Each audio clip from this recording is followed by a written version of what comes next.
You mentioned Starfield. What is Starfield, and what's the origin story of this game?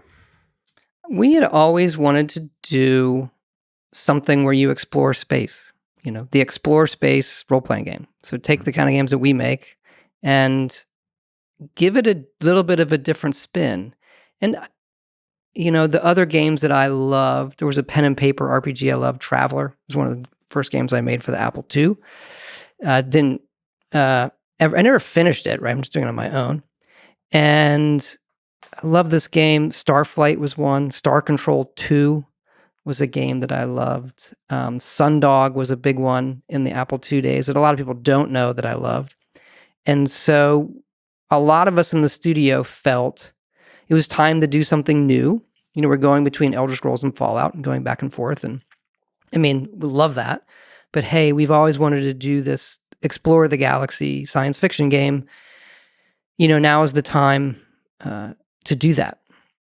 And that's a brave move. So Fallout is post-apocalyptic on a single planet. Mm-hmm.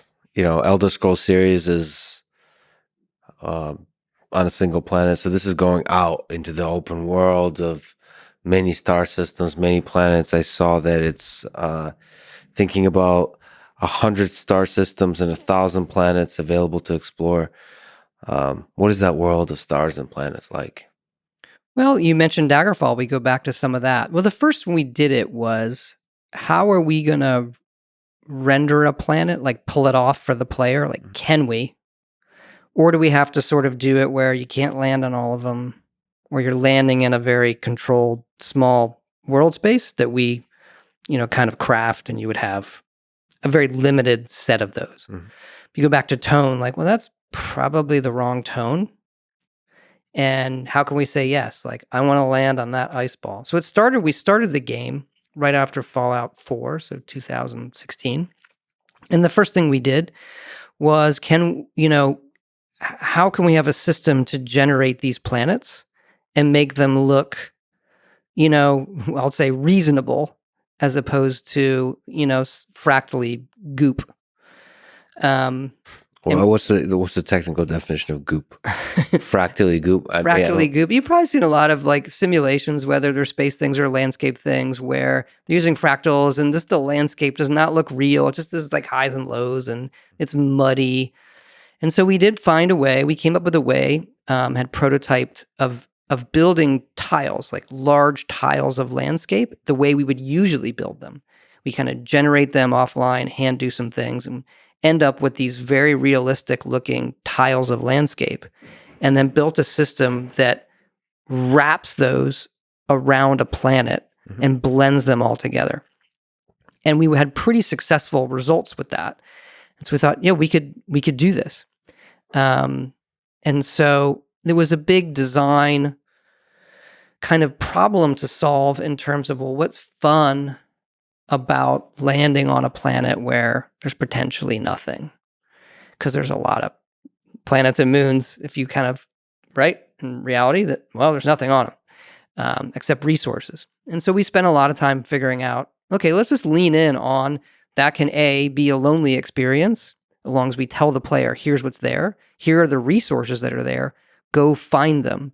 But I equate it to that moment of, we said about listening to the wind go and watching the sunset. And I do think there's a certain beauty to landing on a strange planet, being somewhat the only person there, building an outpost. And we are modeling all of the systems, because that's how we like to do things. So you can watch whatever that gas giant or moon, it will rotate and go, and sunrise, sunset, and all of those things that you would expect. And it's all really happening.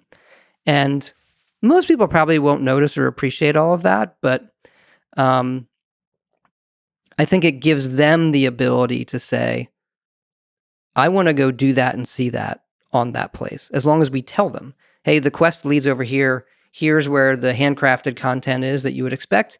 And then here's more of the open procedural planet experience. So your long answer. I don't know if I answered your question. There's no the questions are stupid and the answers are brilliant. So that's how this works. So this is the world's most immense simulator of the human condition of loneliness.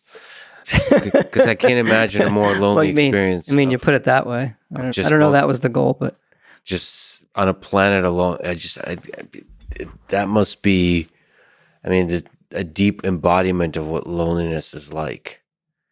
I mean, it's both the awe and like when you hike alone, there's a deep loneliness to that. It's like it's humbling that this thing will last much longer than you. It's been here way before you.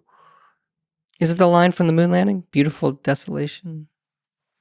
It's Buzz Aldrin, is it? Beautiful desolation. Is that what he said? I think so. Beautiful desolation. Well, something like that. But that's just words. There's a feeling to it, and you want that feeling to be real. You're just here. There's some resources here. I just feel like it will hit people at a certain moment, like it does for me with Skyrim. Like, holy shit, I'm here alone, and whatever cruel nature that's out there doesn't really care about me. Exactly. That's the experience. So you want to create the whole planet, and you want to have many of them. We do have many, but once you build that system, I think the numbers become, honestly, a little bit. We wrap it in so we can name them all and have a finite set, even though it's a very, very large number, but a set that we can, validate and know about, even though it's a huge number. But once you're building a system that can build a planet, a planet is sort of infinite space. We go back to the Daggerfall analogy, right? If you have systems to build that much space, doing 100 planets or 1,000 or 10,000 or 1,000,000 planets is not. It's just you just change the number and press the button. But you can't name them all. You can't control, like, when you're getting in really big numbers. Hey, what does this system way out here feel like if you take your ship and jump that far? We do level the systems. When you go to system, you'll see, this is like a level 40 system. And us being able to at least control that scale is how we kind of ended up with the 100-ish systems we have. What are the levelings? What do you mean by level? It would be like when you look at a map in a game, it says this is the area for low level players. This is level 1. Oh, got it. Yeah. So we do that on a system basis. Star system. I read that space travel is considered dangerous in this game. Can you explain? That goes back to a tone thing. Right? When you actually play the game, because it's a game, like, we don't really kill you when you fly out in space. But it has a tone of there's some effort involved. And we've dialed it back as we've been making the game. Whereas we used to run out of fuel. You jump and get stranded, which on paper was it's a great moment when you get stranded. And you have to press this beacon and you don't know who's going to come.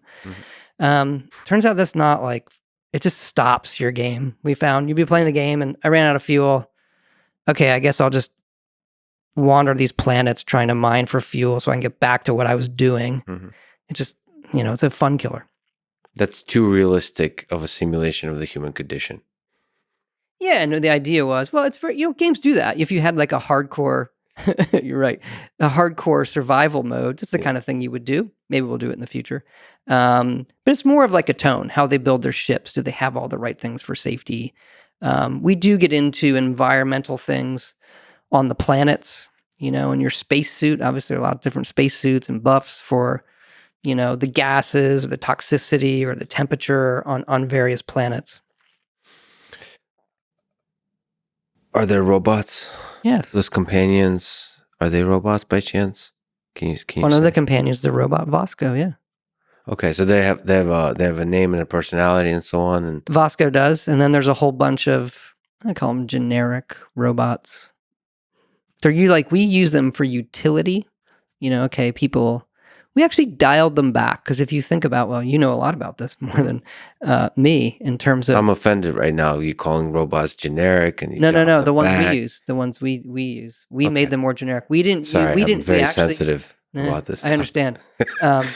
If you were to chart the future, you would say robots would have a much bigger role in our future than we are presenting. But that was a tone thing. So most of our robots are there as utility robots, and there are some combat ones as well as enemies. So it's a deeply human world. Very much, yes. In terms of tone. So have you talked to Elon about this game? A little bit. How much of reality, like the work of SpaceX, is an inspiration for the decisions made in this game? I wouldn't say it's for the decisions we made, but visiting SpaceX and walking in there, it's like the Avengers meets NASA. It's like the most amazing. And here we're building the next gen, like see the Dragon stuff before it was, other people saw it. Like just, I was really in awe, this giant machine that looks for imperfections on the surface of these giant,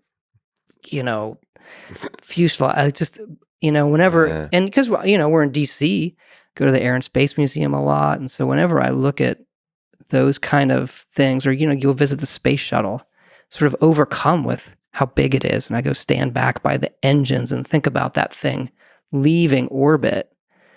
And one of the things that Elon really impresses, like, we're reaching the edge of physics on a lot of this stuff, where how hard it is to leave orbit, the gravitational pull.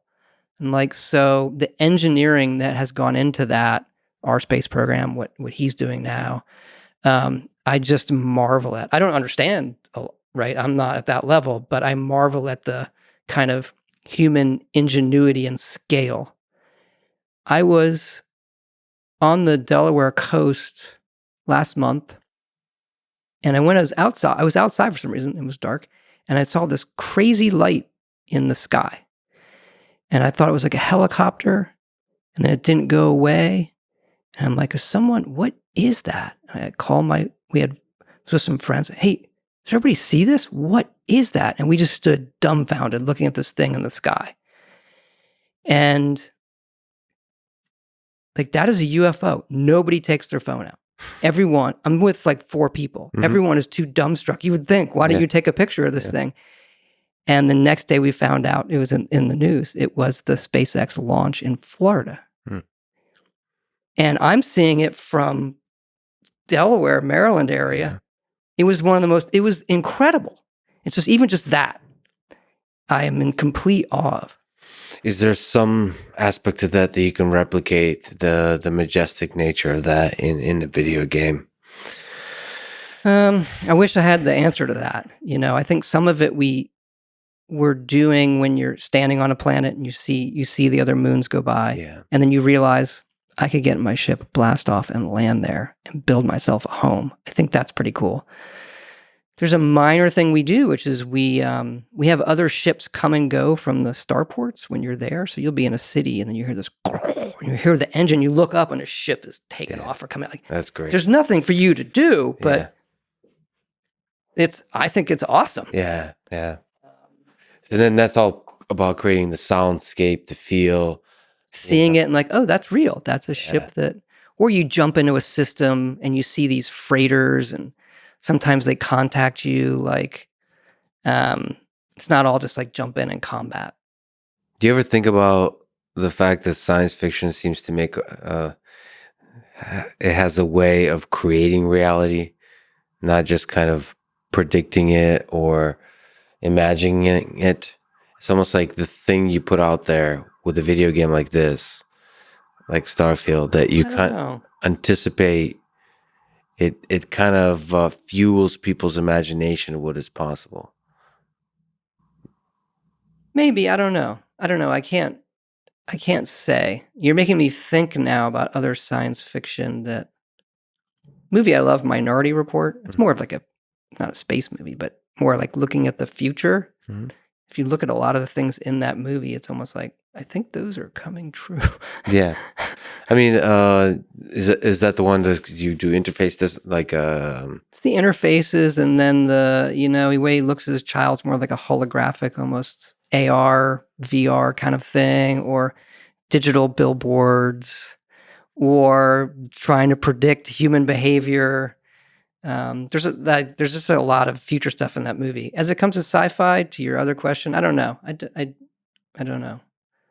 Well, I think it does, and it's interesting. I mean, I suppose you're trying to create the most realistic, sticking to the tone the most immersive, realistic world, and almost by accident, you create the thing that is possible because you want it to be realistic in some deep sense. So accidentally it can become the possible, and then that places that idea in people's heads. I mean, if humans are ever to become a multiplanetary species, we need to play games. We need to read sci-fi to help imagine that that's possible. To look outside of Earth, to look up on the stars, and then we can actually travel out there. I don't know. There's power to sci-fi to do that. Mm-hmm. I guess you shouldn't feel the pressure of that. I don't know if I'd make the leap now. That's all. That what we're doing might. Now, maybe, one of our, hopefully it might inspire some young people who are headed in that direction of like, oh, I thought about getting into space and space exploration and being an engineer or doing these things. And I played this game and, it really sparked that interest in me. So I'm going to go take that as a field. And maybe that's the person who goes and does some of these things. Yeah, because in the next couple of decades, likely a human being will step foot on Mars, which are the first steps towards us becoming multi-planetary. And then if you read some of the stuff they're doing with the James Webb Telescope and them being able to look for signs of life on other planets, it's quite fascinating. And, recent stuff I read say they think in 20 years they will. So it's actually quite encouraging to think. I almost a dream of mine, like in our lifetimes, that we discover life on another planet. Yeah. Especially if it's intelligent life. I've been talking to a lot of biologists and a lot of folks. I imagine there's life everywhere out there. The numbers would say so, yes. The challenging question is what it looks like and how much of it is intelligent. So a lot of biologists tell me the big difficult leap is from the prokaryotes to the eukaryotes. So like the complex life. It could be that a lot of our universe is just filled with bacteria. Well, I believe, if I'm understanding it right, that there's two ways they're going to look at planets. When they can look at, they can read, hey, this planet has this kind of gas. Mm-hmm. They can now look at the ones that are created by potential life forms, and then the ones that are created, the byproducts of industry. Mm-hmm. So there's only certain ones that are created if you have a society there. And that they can start looking on these types of star systems and these planets. But it takes a lot of time because you have to book time on that telescope. You have to look at that planet over a long period of time. But in theory, given enough time, given the amount of space out there, we would find one. That would be a cool thing in this short life of ours to find out definitively that there is an industrial, intelligent civilization out there before you contact them. So die, end your life, not knowing the rest of the story, but just know that it's out there. That's a cool. And then if you have kids, be like, well, this one's on you.